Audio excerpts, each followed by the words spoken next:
25,000 subscriber अपना पूरा करना है, सारा विद्यार्थी मिलकर कराओ थोड़ा सारो लगाओ। यूनिट नंबर 3 है महिला सशक्तिकरण की समस्याएं, चुनौतियां और सहायक संस्थाएं कौन सी होती हैं। महिला सशक्तिकरण की प्रमुख समस्याएं क्या है। महिला सशक्तिकरण के लिए अनेक योजनाएं और कानून होने के बावजूद महिलाओं को आज भी समस्याओं और भेदभाव का सामना करना पड़ता है। मतलब अलग अलग प्रकार का कानूनी प्रावधान भी बना दिया है ना, अलग अलग प्रकार की आपके सामने योजना भी ला दी, फिर भी महिलाओं के सामने क्या है, बहुत सा भेदभाव देखने मिले समाज में। क्या देखने मिले, आज के समय भी बहुत सा भेदभाव हुआ है। यह समस्याएं सामाजिक, आर्थिक और सांस्कृतिक स्तर पर गहराई से जुड़ी है। मतलब यह समस्या कहीं सामाजिक स्तर पर भी देखने मिले है ना, आर्थिक रूप से भी देखने मिले और संस्कृति स्तर पर भी देखने मिले। कौन कौन सी समस्याएं भाई। पहला है लैंगिक भेदभाव। महिला और पुरुष के बीच में हमेशा आज भी हमारे समाज में क्या किया जाता है भाई, भेदभाव किया जाता है। क्या किया जाता है, कोई भी जो महिला है और पुरुष है उसके बीच में आज भी हमारा समाज क्या करता है भाई, भेदभाव करता है। आज भी आपके सामने हमारा समाज उतना समझदार हम नहीं हो पाए, शायद उतनी हमारी बौद्धिक दृष्टिकोण से मजबूत नहीं हो पाए कि आज भी अपन महिला और पुरुष के बीच में भेदभाव करते हैं और महिलाओं को पुरुषों से कमतर समझते हैं। महिलाओं को शिक्षा, स्वास्थ्य और रोजगार और वेतन प्रदान करना, मतलब महिलाओं को आज भी बराबर शिक्षा नहीं प्रदान की जाती है, स्वास्थ्य और रोजगार में बराबर वेतन नहीं मिलता है, अनेक प्रकार की असमानताएं भी पाई जाती हैं। समान कार्य करने पर महिलाओं को कम वेतन मिलता है, मतलब बराबर काम करके भी महिला ने शायद आपके सामने कम वेतन दिया जाए। शिक्षा की कमी क्या होती है, कई क्षेत्रों में आज भी लड़कियों को शिक्षा नहीं प्रदान की जाती है। मतलब महिलाओं को आपके सामने शिक्षा की कमी दिखाई पड़ती है, लड़कों की तुलना में कम महत्व दिया जाता है। लड़कियां होती है ना, उनको लड़कों की तुलना में क्या देखने को मिलता है भाई, कम महत्व देखने को मिलता है। क्या देखने को मिलता है, आपके सामने लड़कियों को लड़कों के बराबर नहीं समझा जाता है, उनको शिक्षा कम प्रदान की जाती है। परिणाम की बात करें, आत्मनिर्भरता की कमी। आत्मनिर्भरता की कमी मतलब आपको डिपेंडेंट जो महिलाएं वो आपके सामने कम डिपेंडेंट रहे, आपके सामने खुद से भी जिंदगी में चीजें कर पाए। रोजगार के अवसर घटते हैं, आपके सामने क्या होता है, अगर इस प्रकार से महिलाओं को शिक्षा की कमी होती है ना, तो भाई अगर कोई पढ़े लिखे आदमी कम रखो तो रोजगार कौन मिलेगा, और आपके सामने आत्मनिर्भरता, पैसे भी नहीं कमा पाएगा। गरीबी और आर्थिक निर्भरता, अधिकांश महिलाएं आपके सामने आर्थिक रूप से परिवार पर निर्भर रहती हैं। भाई लगभग महिलाएं देखोगे ना तो आपके सामने अधिकतर वो किस चीज पर निर्भर रहती है, आपके सामने अपने परिवार पे, चाहे तो क्या तो अपने पिताजी पर, या आपके सामने जो उनका पति है, या फिर आपके सामने भाई और भी कोई अगर जो किसी पर भी निर्भर है, लेकिन अधिकतर परिवार पर निर्भर रहती है भाई, जिससे उनका निर्णय निर्माण कमजोर हो जाता है। भाई देखो जी का आत्मविश्वास है ना, अंतिम बात यह है कि उनको निर्णय मजबूत हो गई हमेशा। हिंसा और उत्पीड़न, महिलाओं के खिलाफ बात करें, आपके सामने अनेक प्रकार की जो उत्पीड़न देखने को मिलते हैं, जैसे घरेलू हिंसा, महिलाओं के साथ आपके सामने मारपीट कर दी जाती है, उनको बराबरी का हिस्सा नहीं दिया जाता है, अलग प्रकार का यौन शोषण भी होता है, ये छेड़छाड़ और कार्यस्थल पे उत्पीड़न जैसी आपके सामने गंभीर समस्याएं आज भी बनी हुई है। समझ में आगे। सामाजिक रूढ़ियां और परंपराएं, समाज में अलग अलग प्रकार की जो रूढ़ियां हैं, जैसे कि बाल विवाह, पर्दा प्रथा और दहेज प्रथा, इन जैसी जो प्रथाएं देखने को मिलती हैं, जिसमें महिलाओं को छोटी उम्र में शादी कर दी जाती है, ये भी बहुत बड़ी समस्या है। पर्दा प्रथा, आज भी महिलाओं को पर्दे में रहना पड़ता है, ये भी बहुत बड़ी समस्या है। और दहेज प्रथा, कौन सी प्रथा, महिलाओं को भाई आज भी अपन क्या किया जाता है भाई, कोई भी लड़की है उसको दहेज देना है, इसकी चिंता अगर सतानी पड़े किसी पिताजी को, शायद शेखावाटी क्षेत्र में तो सताने की जरूरत पड़े को नहीं मेरे साहबों, शायद छोरा नहीं जरूरत है, बराबरी कोई सल्यान की छोरी तो गनी आगे निकल रही है। इस परंपराओं में महिलाओं को स्वतंत्रता को सीमित करती है। अगर ये तीनों समस्याएं, इससे क्या होता है आपके सामने महिलाओं की जो स्वतंत्रता है, मतलब वो समाज में आगे बढ़ सके, इस प्रकार की जो आपके सामने स्वतंत्रता है वो धीरे धीरे कम हो जाती है। स्वास्थ्य और संबंधित योजनाएं, स्वास्थ्य संबंधित योजनाएं क्या होती है, कुपोषण। कुपोषण क्या होता है, कोई भी आदमी उसको बराबर पोषण नहीं मिल पाए, और ये बहुत बड़ी समस्या भाई दिखाई नहीं देती है। अक्सर क्या होता है भाई, महिलाओं का काम है ना वो दिखाई नहीं पड़ता, वो बहुत अधिक काम करते हैं, सुबह से लेकर शाम तक काम करते हैं, और उतना उनको जो पोषण मिलना चाहिए ना वो नहीं मिल पाता है। साथ के साथ महिलाओं को अनेक प्रकार की स्वास्थ्य संबंधित बीमारी भी हो जाती है, और जब है ना, और उन बीमारियों का क्या हमारे भारत में क्या हमारे स्वास्थ्य सुविधाएं इतनी अच्छी नहीं है कि हम रूटीन चेकअप नहीं करा पाते हैं। इससे क्या है, अनेक प्रकार के, एक तो पोषण नहीं मिल पाता है, इसलिए वो अनेक प्रकार की छोटी उम्र में आपके सामने बीमारियों का सामना करती हैं। मातृ मृत्यु, जब कोई भी गर्भ अवस्था के होता है तब भाई आपके सामने महिलाओं की मृत्यु हो जाती है, भी बहुत बड़ी समस्या है। साथ के साथ स्वास्थ्य सेवाओं में कमी, जो अनेक प्रकार की जो स्वास्थ्य सेवाएं हैं उसमें भी आपके सामने जो कमी है वो देखने को मिलती है। तो स्वास्थ्य सेवा में भी भाई बहुत सी कमियां होती हैं वो देखने को मिलती हैं। महिला सशक्तिकरण में बाधा बनती है, जो महिलाएं होती हैं वो धीरे धीरे सशक्त हो आपके सामने, उसमें भी अनेक प्रकार की बाधाएं देखने को मिलती हैं। ऐसी बाधाएं नहीं होनी चाहिए भाई। महिला सशक्तिकरण के सामने प्रमुख चुनौतियां कौन सी है? महिला सशक्तिकरण के राह में कई व्यवहारिक चुनौतियां, मतलब महिला सशक्तिकरण में कई प्रकार की चुनौतियां हैं, जिसकी अगर बात करें, कानूनों का सही क्रियान्वयन नहीं करना। कानून लागू तो किए जा रहे हैं लेकिन सही कानून है वो कानून बनाए तो जा रहे हैं लेकिन सही से लागू नहीं किए जा रहे हैं, तो उनका कोई फायदा नहीं है। क्या कानून तो बने हैं पर उनका प्रभावी ढंग से पालन नहीं हो रहा है। कानून का सही क्रियान्वयन करना, कानून तो बने हैं पर उनका प्रभावी ढंग से लागू नहीं किया जाता है। मतलब पहला पॉइंट है जागरूकता का अभाव होना। अधिकांश महिलाओं को अपने अधिकारों और योजनाओं की जानकारी नहीं होती। मतलब बहुत सी आपके सामने जो महिलाएं होती हैं, जो बहुत सी योजनाएं तो लागू की जाती हैं उनके लिए, लेकिन उनको उनके बारे में जानकारी नहीं होती है। समझ में आ गया आपके सामने? बहुत सी सरकारी योजनाएं हैं तो पढ़े लिखे लोग नहीं होते हैं, काफी बार उनके पास तकनीक का साधन नहीं होता है ना, तो उनको जानकारी नहीं होती है, तो जागरूकता का भी अभाव देखने को मिलता है। अशिक्षा और बेरोजगारी, शिक्षा और कौशल के अभाव में महिलाओं को आपके सामने आत्मनिर्भर नहीं बन पाती है। मतलब काफी महिलाएं भाई उनको शिक्षा नहीं मिल पाती है, उतना वो शिक्षित नहीं हो पाई, और उनके आपके सामने बेरोजगारी भी, जिसके कारण क्या होता है भाई आपके सामने काम नहीं कर पाती हैं, कौशल नहीं है उनके पास, तो वो इतना पैसा नहीं कमा पाते हैं, इसलिए पैसे से आर्थिक रूप से मजबूत नहीं हो पाते हैं। पितृसत्तात्मक मानसिकता, समाज में पुरुष प्रधान सोच अभी भी है। आज के समय में भाई समाज के अंदर पुरुषों को ज्यादा महत्व मिलता है, तो आज भी पितृसत्तात्मक जो सोच है, इससे क्या महिलाओं को आगे बढ़ने पर आपके सामने नहीं दिया जाता है। आज भी महिलाओं को आपके सामने निर्णय लेने में कम महत्व दिया जाता है। मतलब अगर महिला को इस निर्णय ले, अगर पुरुष कोई निर्णय ले, तो पुरुष के जो निर्णय को ज्यादा महत्व दिया जाता है महिला के निर्णय से। राजनीतिक प्रतिनिधित्व की सीमाएं, हालांकि आरक्षण है लेकिन वास्तविक निर्णय शक्ति वो अभी भी सीमित है। मतलब पुरुषों के पास जो महिलाओं को आरक्षण तो दिया गया, जैसे पंचायती राज, अभी थोड़े से दिन पंचायत का अपना है, सरपंच का चुनाव होगा है ना, महिलाएं चुनकर तो आएंगे सरपंच, लेकिन उसको सरपंची करता कौन है? लगभग उनका पति है, फिर उनका भाई है, या उनके परिवार में कोई व्यक्ति है जो खास करके पुरुष हो वही करता है। तो राजनीतिक प्रतिनिधित्व तो है लेकिन उनके पास वास्तविक जो निर्णय लेने की शक्ति नहीं होती है। महिला सशक्तिकरण में सहायक संस्थाएं, कैसे महिला सशक्तिकरण को आगे बढ़ाया जा सकता है, कौन कौन सी संस्थाएं वो सहायता कर सकते हैं?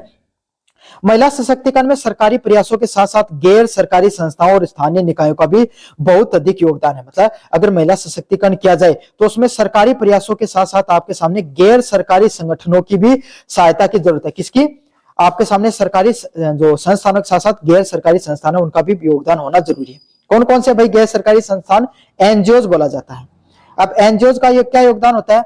एनजीओ होते हैं क्या आपके सामने? नॉन गवर्नमेंट ऑर्गेनाइजेशन, गैर सरकारी संस्था का इनका फुल फॉर्म होती है। ये वो संस्थाएं होती हैं जो सरकार से स्वतंत्र होकर काम करती हैं। कौन सी संस्थाएं होती हैं? एनजीओ।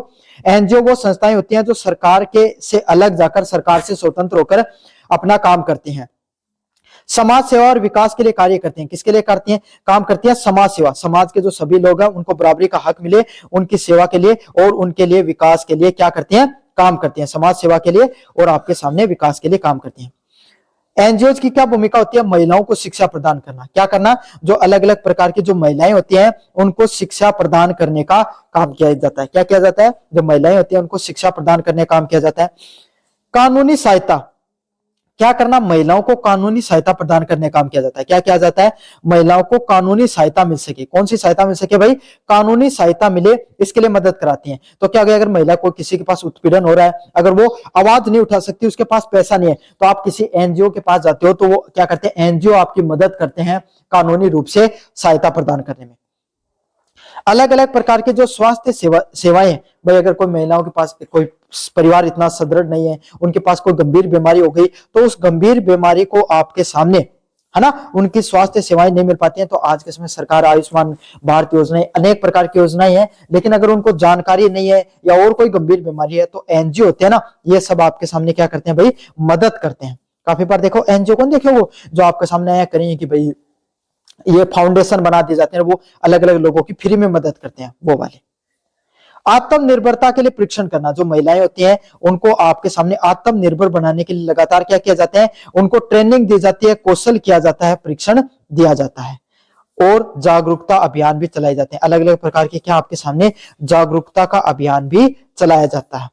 समझ में आ गया आपको अच्छे से? ताकि महिलाओं को जागरूक रहें। महिला स्व सहायता समूह का परीक्षण देना, जो अलग अलग प्रकार की जो महिलाएं होती हैं उनको जो स्व सहायता समूह होते हैं उनको क्या किया जाता है, परीक्षण दिया जाता है। क्या किया जाता है भाई, महिलाओं को अलग अलग जो महिलाएं होती हैं उनको स्व सहायता समूह के अंदर परीक्षण देने का काम किया जाता है। अगले वाला पॉइंट आपके सामने स्व सहायता समूह कौन सा है, स्व सहायता समूह सेल्फ हेल्प ग्रुप। कौन से ग्रुप है भाई, सेल्फ हेल्प ग्रुप। अब सेल्फ हेल्प ग्रुप का आपके सामने क्या काम रहता है इसके बारे में अपन अच्छे से पढ़ेंगे भाई। सेल्फ हेल्प ग्रुप आपके सामने स्व सहायता समूह क्या होते हैं, 10 से 12 20 महिलाएं आपके सामने एक समूह में होते हैं। गांव वाले बच्चे उनको तो पता होगा शायद, आपके सामने गांव में क्या 10 से 20 महिलाएं, खास करके ज्यादातर योजना गांव में भी चलती है, शहर में भी चलती है। 10-20 महिलाएं क्या आपका समय एक समूह बना लेती हैं, है ना, और जिससे क्या करते हैं भाई, उनके पास जितना जो रुपए बचता है ना, उन पैसे को इकट्ठा करती हैं। और जैसे सबने 1000 रुपए एक महीने के इकट्ठा किए, तो 20 महिलाओं के 20,000 रुपए इकट्ठा हो गए। अब किसी एक महिला के घर में कोई बच्चा, मतलब कोई उसके परिवार में किसी बीमारी होगी, तो उसको 5,000 रुपए की जरूरत थी, तो एक महिला क्या करेगी भाई, उसको जो 20,000 रुपए इकट्ठा हुए उसमें से उसको 5,000 रुपए दे दिए जाएंगे और उसके बदले ऋण ले लिया जाता है। अब वो ऋण ऐसा नहीं कि जो 2 रुपए बहुत महंगा ऋण होता है, 25% इंटरेस्ट लग रहा है, 20% इंटरेस्ट लग रहा है, वो कम इंटरेस्ट लगता है, उसमें 5 से 7% का इंटरेस्ट लगाती है। समझ में आ गया? तो इससे क्या होता है, पैसा भी बच जाता है और साथ के साथ किसी को जरूरत होती है उसकी जरूरत भी निकल जाती है। तो इस प्रकार के जो ग्रुप होते हैं उनको क्या बोला जाए, सेल्फ हेल्प ग्रुप का नाम से जाने जाए, स्व सहायता समूह का नाम से जाने जाए। एसएचजी सेल्फ हेल्प ग्रुप का क्या योगदान होता है, आर्थिक रूप से आत्मनिर्भर बनाना। महिलाओं को क्या है, आपके सामने आर्थिक रूप से आत्मनिर्भरता प्रदान करने का काम करते हैं। ये जितने भी एसएचजी होते हैं ना, सेल्फ हेल्प ग्रुप रहते हैं, ये सारे महिलाओं को आत्मनिर्भर बनाने का काम करते हैं। स्वरोजगार मतलब महिलाएं हैं वो अपने रोजगार के लिए खुद प्रयास करें भाई, उनको खुद को रोजगार मिल जाता है, जरूरत नहीं रहती है, तो आपके सामने ज्यादा निर्भर होने की जरूरत नहीं होती है। आत्मविश्वास में वृद्धि, भाई पैसा होता है तो भाई इंसान का कॉन्फिडेंस भी अपने आप आता है और निर्णय लेने की क्षमता में भी वृद्धि होती है। 3-4 पॉइंट अच्छे से रट लियो, ए चिपका के आना है सेम टू सेम। उदाहरण की बात करें, ग्रामीण महिलाएं मिलकर सिलाई, डेयरी, हस्तशिल्प का में कार्य करती हैं। ग्रामीण महिलाएं आपके सामने क्या करती हैं भाई, सभी मिलकर सिलाई का काम करती हैं, डेयरी का और हस्तशिल्प का कार्य करती हैं आपके सामने। इससे क्या होता है भाई, जो पैसा बचता है ना वो सेल्फ हेल्प ग्रुप के द्वारा आपके सामने उसके अंदर डाल देते हैं। अगले वाला पंचायती राज संस्थाएं। पंचायती राज संस्थाएं क्या होती हैं, पीआरआई। पंचायती राज संस्थाओं की भूमिकाएं, 73वें संविधान संशोधन के बाद में भारत की जो पंचायती राज जो संस्थाएं हैं वो शुरू की गई। उसमें जो पंचायती राज में महिलाओं को कितना आरक्षण दिया गया भाई, 33% तक आरक्षण दिया गया। कितना आरक्षण दिया गया, 33% तक का आरक्षण दिया गया है। इसमें महिलाओं सशक्तिकरण का क्या योगदान है, राजनीतिक भागीदारी तय करनी। क्या करना, महिलाओं को राजनीति में बराबरी का हक मिल सके, इस प्रकार की राजनीतिक भागीदारी तय करने का प्रयास किया जाता है। राजनीतिक रूप से उनको सशक्तिकरण मजबूत करने का प्रयास किया जाता है। स्थानीय विकास में महिलाओं की भूमिका, मतलब जो स्थानीय जो विकास होता है उसमें विकास में महिलाओं की जो भूमिका होती है वो आपके सामने देखने को मिलती है। अगले वाला स्थानीय विकास में भूमिका, जो महिलाएं होती हैं उनको जो स्थानीय जो विकास किया जाता है उसमें उनकी भूमिका तय करने का काम किया जाता है। अगला नेतृत्व क्षमता में विकास, जो महिलाएं होती हैं उनको डिसीजन मेकिंग पावर, क्या डिसीजन लेने में आपके सामने, डिसीजन मेकिंग पावर में आपके सामने नेतृत्व क्षमता का विकास किया जाना चाहिए। उदाहरण की बात करें, ग्राम पंचायत की महिलाएं सरपंच द्वारा विकास योजनाओं का संचालन करना, मतलब इसका क्या उदाहरण है, देखो मैं बताऊं, महिला सशक्तिकरण में ग्राम पंचायती को क्या है, एक तो महिलाएं राजनीति के अंदर कदम रख सके, और कैसे रखेंगी, सबसे छोटी इकाई क्या होती है, ग्राम पंचायती राजनीति की सबसे छोटी इकाई होती है। तो वहीं से अगर महिलाएं आपके सामने अगर राजनीति में आती हैं तो महिला सशक्तिकरण बढ़ता है। स्थानीय विकास होता है, जो ग्रामीण गांव में क्या समस्या है वो वहां के लोगों को पता है, और वहां के लोगों को कैसा पता चलेगा, जब वहां की महिलाएं आपके सामने आती हैं। तो महिला सशक्तिकरण है उसमें भी वृद्धि होती है, और नेतृत्व क्षमता में जो महिलाओं को फैसले लेने का जो अधिकार है उसमें भी वृद्धि होती है। उदाहरण की बात करें, ग्राम पंचायतों में महिलाओं सरपंचों के द्वारा विकास योजनाओं का संचालन करना, कैसे पता चलेगा, जो ग्राम पंचायत होती है उसमें महिला सरपंच के द्वारा जो विकास योजनाओं को चलाई जाती है वो उसका एक प्रमुख उदाहरण है। सहायक संस्थाओं के समग्र महत्व, जमीनी स्तर पर कार्य करना, महिलाएं वो आपके सामने जमीनी स्तर पर कार्य करें, महिलाओं की योजनाओं की पहुंच पहुंचे। मतलब सहायक संस्थाएं क्या होती है भाई, आपके सामने काफी एनजीओज, काफी लोग ऐसे होते हैं जो महिलाओं को आपके सामने सशक्त करने का प्रयास करते हैं, वो जमीनी स्तर पर कार्य करने का प्रयास करते हैं, सामाजिक बदलाव के लिए कार्य करते हैं और आत्मनिर्भरता के लिए प्रयास करते हैं। चलिए भाई, यूनिट नंबर 3 आपको पूरा करवा दिया। अब अपन पढ़ते हैं यूनिट नंबर 4 की तरफ। कौन सी यूनिट की तरफ? यूनिट नंबर 4 की तरफ अपन बढ़ते हैं। इसका आपके सामने सारा का सारा रिवीजन कराऊंगा। अगर स्पेशली अगर आप यूनिट 3 का वीडियो देख रहे हो, कौन सा यूनिट, सॉरी 4 का वीडियो देख रहे हो, तो आपको क्या करना है भाई, पूरा वीडियो देखना है। साथ के साथ वीडियो पूरा होने के बाद में मैंने already first, second, third unit पढ़ा रखे हैं। प्लेलिस्ट का लिंक डिस्क्रिप्शन में दे रखा, वहां से जाकर पढ़ लेना। ये पीडीएफ जो पढ़ा रहा हूं ये टेलीग्राम पे डाल रखी है, जाओ और जाकर टेलीग्राम पे आपके सामने डाउनलोड कर लो भाई इस पीडीएफ को। और आपके सामने 25,000 सब्सक्राइबर को एक टारगेट ले रखा है 31 तारीख को। पहले पहला भाई थे पूरा करवा दोगा, कौन करवा दोगा वो थार पर निर्भर करे। मन थारा पूरी उम्मीद है लेकिन कि करवा दोगा थे तो करवाओ दिया आपके सामने थे। खुद भी सब्सक्राइब करो और थाला दोस्त को भी फोन लेके ना आया तो कौन करोगे, वो मन भी रहे नकटा ही खोज के कर लो चाहिए, लेकिन करो सब्सक्राइब। क्यों? एक बार सब्सक्राइब कर लोगे उकन भी वीडियो जागो आया तो पढ़ेगो नहीं कि फिर मान लो वीडियो देख के पढ़ ले। समझ में आ गई? तो सब्सक्राइब करो। 25,000 सब्सक्राइबर का करीब अपना पूछना है और थे सभी टारगेट ना पूरा करवाओगा, मन पूरा उम्मीद है थारा। भारत की शक्तिशाली महिला नेतृत्व के बारे में बात करें। महिला नेतृत्व का क्या अर्थ और महत्व होता है?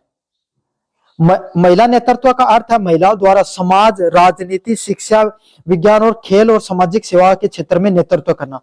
महिला नेतृत्व को देखो सीधो सीधा अर्थ है नामू थान बेरोपाट को कोई भी चीज जो अलग अलग क्षेत्र है, जहां समाज के अंदर भाई महिलाएं आपके सामने क्या कर सके, नेतृत्व कर सके।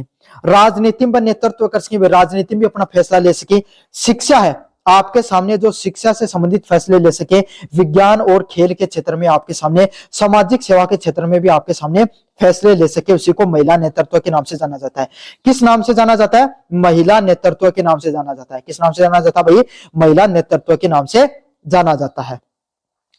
महिला नेतृत्व समाज में किस किस चीज का काम करता है भाई? आपके सामने समानता का काम करता है। महिला नेतृत्व किस किस चीज का काम करता है? सभी महिलाओं को समानता का अधिकार मिले, न्याय मिले, संवेदनशील निर्णय ले सके। महिलाएं किस प्रकार के फैसले ले सके? जो कठिन फैसले होते हैं, संवेदनशील फैसले होते हैं, जो फैसले लेने का काम क्या है? महिलाएं ले सकें। और महिलाओं का समावेशी विकास हो। कैसा विकास हो भाई? संपूर्ण विकास हो आपके सामने, जो हर तरीके का विकास देखने को मिले, समावेशी विकास देखने को मिले आपके सामने, समावेशी विकास भी हो। समझ में आ गया आपको अच्छे से? तो इसीलिए आपके सामने महिलाओं का नेतृत्व होना जरूरी है। प्रमुख महिलाओं की बात करें जिन्होंने भारत के सशक्तिकरण में योगदान दिया, महिलाएं जो जिन्होंने नेतृत्व किया, उसमें एक प्रमुख नाम है आपके सिलेबस में, अहिल्याबाई होलकर। कौन थी भाई? अहिल्याबाई होलकर मालवा राज्य की न्यायपूर्ण और एक आदर्श शासिका थी। जो अहिल्याबाई होलकर है वो मालवा जो समाज राज्य है, मतलब मालवा सीधो बात है आपके सामने, जो मराठा साम्राज्य की आपके सामने एक महिला हुआ करती थी, जैसे झांसी की रानी है ना वैसी हुआ करती थी। इनके द्वारा सुशासन और न्याय व्यवस्था, मतलब इन्होंने अपने राज्य को चलाया था और वो राज्य ऐसा वैसा नहीं, अपने राज्य में सभी लोगों को क्या एक बहुत ही शानदार शासन था और सभी लोगों को न्याय मिलता था। इनके समाज में क्या मिलता था? सभी लोगों को न्याय प्रदान किया जाता था। इन्होंने मंदिरों, घाटों व धर्मशालाओं का निर्माण किया। इन्होंने क्या किया? अपने राज्य के अंदर अलग अलग प्रकार के जो मंदिर होते हैं, मंदिरों का निर्माण कराया। उनके समाज में उनके जो राज्य के अंदर जो अलग अलग प्रकार के जो घाट होते हैं उनका निर्माण कराया और अलग अलग प्रकार के जो धर्मशालाएं होती हैं उन धर्मशालाओं का आपके सामने इनके द्वारा निर्माण कराया गया। तो मंदिरों का, धर्मशालाओं का और घाटों का निर्माण करवाया गया। विधवा और गरीब महिलाओं का कल्याण कराया। क्या कराया आपके सामने? जो अलग अलग जो विधवाएं थी भाई इनके साम्राज्य में, और जो गरीब महिलाएं थी जो उनके पास भाई आर्थिक रूप से कमजोर होती थी, उनके पास पैसा नहीं होता था, तो उनको आर्थिक सहायता भी ये प्रदान करती थी। मतलब पिसा टिका को भी भाई आपके सामने कोई प्रदान, पिसोटे को भी दे करती। महत्व की बात करें, नैतिक नेतृत्व और प्रशासनिक कुशलता का प्रतीक है। मतलब जो नैतिक नेतृत्व है, मतलब नैतिक नेतृत्व भी देखने को मिलता था। भाई एक महिला है, भाई महिला की ज्यादा क्या का प्रॉब्लम समझ सका है, और ऐसा नहीं था कि भाई कोई समस्या समझ के, बल्कि जो प्रशासन चलाए ना, ऐसा कहता कि भाई महिला समाज जो राज्य को चला सके, उसका विरुद्ध में एक आया की विचारधारा पैदा करी कि महिला भी समाज ने चला सकी, राज्य ने चला सकी। इस प्रकार का इन्होंने उदाहरण पेश किया। काशी, सोमनाथ जैसे पवित्र स्थलों पर आपके सामने इन्होंने क्या क्या पुनर्निर्माण कराने का प्रयास किया। काशी सोमनाथ जैसे पवित्र स्थलों का इन्होंने पुनर्निर्माण कराने का काम किया। अगली महिला रानी दुर्गावती। रानी दुर्गावती क्या है? रानी दुर्गावती गोंडावन राज्य की वीर और स्वाभिमानी महिला थी। मतलब रानी जो दुर्गावती है वो क्या थी? गोंडावन जो राज्य था, कौन सा राज्य था? गोंडावना जो राज्य था, उसकी आपके सामने एक वीर महिला के रूप में उनको जाना जाता है। किसको? रानी दुर्गावती को गोंडावन जो राज्य था उसकी वीर और स्वाभिमानी महिला के रूप में जाना जाता है। उनका क्या योगदान था? मुगलों के विरुद्ध उन्होंने वीरतापूर्ण संघर्ष किया था। क्या किया था? जो मुगल होते थे उनके प्रति उन्होंने वीरतापूर्ण संघर्ष करने का काम किया था। आपके सामने जो लड़ाई है बहुत ही संघर्ष की लड़ाई उनके द्वारा लड़ी गई थी। राज्य की स्वतंत्रता की सुरक्षा, मतलब जो अलग अलग प्रकार का जो राज्य हुआ करता था उसकी स्वतंत्रता के लिए उन्होंने प्रयास किया था। वे नारी शौर्य और बलिदान के प्रतीक है। मतलब आपके सामने जो रानी दुर्गावती है उसको किस रूप में जाना जाता है भैया? आपके सामने जिन्होंने क्या क्या था? आपके सामने नारी शौर्य का, मतलब आया कहीं ना कि भाई महिला लड़ कौन सके, युद्ध कौन लड़ सके, आया की जो विचारधारा थी जो आपके सामने समाज में, वो विचारधारा तोड़ के आपके सामने बलिदान दियो हो और उसका बदला क्या हो? आपके सामने रानी दुर्गावती है वो बलिदान को प्रतीक थी।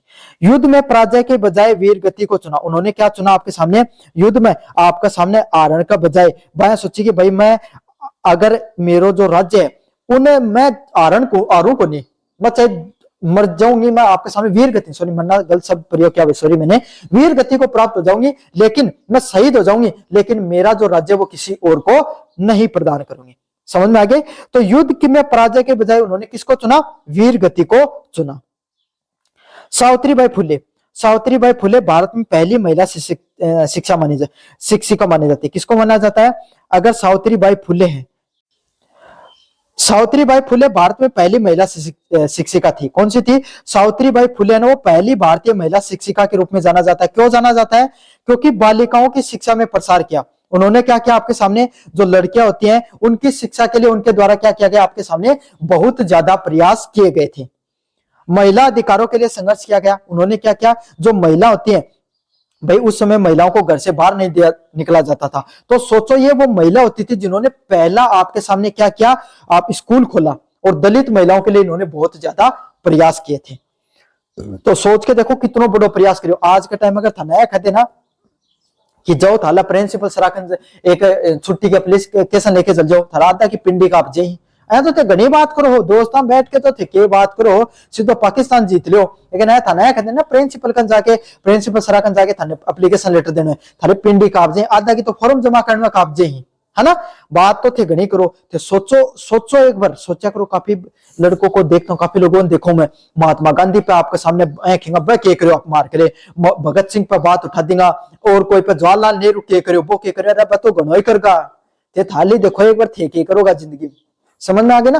तो आप जीवन में किसी पर सवाल उठाना बहुत जरूरी है, लेकिन सोचो उन लोगों में कितनी शक्तियां थी कि वो इतना, आज का समय मतलब क्या बताऊं, चलो छोड़ो वो चीज में, लेकिन वो अंग्रेजों के खिलाफ लड़ गए थे। ये वो महिलाएं हुआ करती थी जो आपके सामने, सोचो जब पूरा समाज विरोध कर रहा था उस समय इन्होंने महिलाओं की शिक्षा के लिए प्रयास किए थे, है ना। तो आपा जो दादा अपना दादा पर दादा आपा जो आवाज उठावा ना, बोली आसान है बेटो, जिंदगी में जब करोगा जब बेरो पाटोगो कि के था वह लोग। सामाजिक कुरीतियों का, जो समाज में अलग अलग प्रकार की कुरीतियां पाई जाती है, उनके ऊपर आपके सामने जो विरोध आपके सामने उन्होंने किया था कि महिला ने शिक्षा प्रदान कौन करा जाता, तो इन्होंने इनके ऊपर ऐसे कहते हैं कि पत्थर भी फेंकते थे लोग, लेकिन फिर भी इन्होंने प्रयास किया भाई, और आज भारत की पहली शिक्षिका के रूप में जाना जाता था। वे महिला शिक्षा की जननी। कहीं ना कहीं अगर आप कोई लड़की अगर इस वीडियो को देख रही है तो सोचो कहीं ना कहीं सावित्रीबाई फुले का योगदान था कि आज आप शिक्षा प्रदान करिए, इनका बहुत बड़ा योगदान आपकी शिक्षा में, है ना। तो ऐसी महिलाओं के प्रति आपको कृतज्ञ होना चाहिए, मोटिवेट होना चाहिए। असली महिला वो ही, ये ही जन देख के थर मोटिवेट होना चाहिए, ना कि जो मूवी में थे हीरोइन देख के मोटिवेट हो, ज्यादा हर न देख के होया करो। लड़कियों के लिए पहला विद्यालय खोला था, ये आपके सामने वो पहली महिलाएं हुआ करती थी जिन्होंने लड़कियों के लिए विद्यालय खोलने का काम किया था। Mary com. मैरी कॉम क्या है? आपके सामने भारत की एक प्रसिद्ध महिला बॉक्सर है जिन्होंने अंतरराष्ट्रीय खेलों में भारत का नाम रोशन किया है। क्या क्या है? अंतरराष्ट्रीय जो अलग अलग प्रकार के खेल हैं, वह आपके सामने बॉक्सर हैं जो इनके द्वारा क्या किया था, आपके सामने अंतरराष्ट्रीय खेलों में काफी नाम रोशन किया था, और महिला खिलाड़ियों के लिए बहुत ज्यादा प्रेरणा है। समझ आ गया? शायद इनको नेशनल जो अपना एशियन गेम्स में इनके पास 5 मेडल है ना, नेशनल इंटरनेशनल चैंपियनशिप होती है बॉक्सिंग में, उन्होंने भी उसमें भी इन्होंने काफी ज्यादा मेडल्स जीत रखे हैं। बताना एक बार पूरा हिस्ट्री के बारे में एक बार। संघर्ष और परिश्रम और आत्मविश्वास की मिसाल है, मतलब महिलाएं हैं वो स्पोर्ट्स के अंदर बेहतर कर सकती हैं, वो आपके सामने ऐसा नहीं सिर्फ पुरुष ही कर सकते हैं, महिलाएं भी कर सकती हैं, इस चीज का वो आपके सामने क्या है एक उदाहरण पेश करते हैं। 6 बार की वही बॉक्सिंग चैंपियन है ना, शायद 3-4 बार की एशियन चैंपियंस भी है, और अपनी जो बॉक्सिंग चैंपियनशिप होती है ना इंटरनेशनल बॉक्सिंग चैंपियनशिप, उसकी 6 बार चैंपियन है। सिद्धू ताई सकपाल, सिद्धू ताई सकपाल आपके सामने अनाथों की मां कहा जाता है, नाम था नबी बिरपाटियों को, है ना। सिद्धू ताई सकपाल अनाथों की मां कहा जाता है। इन्होंने क्या हजारों अनाथ बच्चों का पालन पोषण किया है। क्या किया गया इनके द्वारा, हजारों जो आपके सामने गरीब घर के बच्चे हुआ करते थे, अनाथ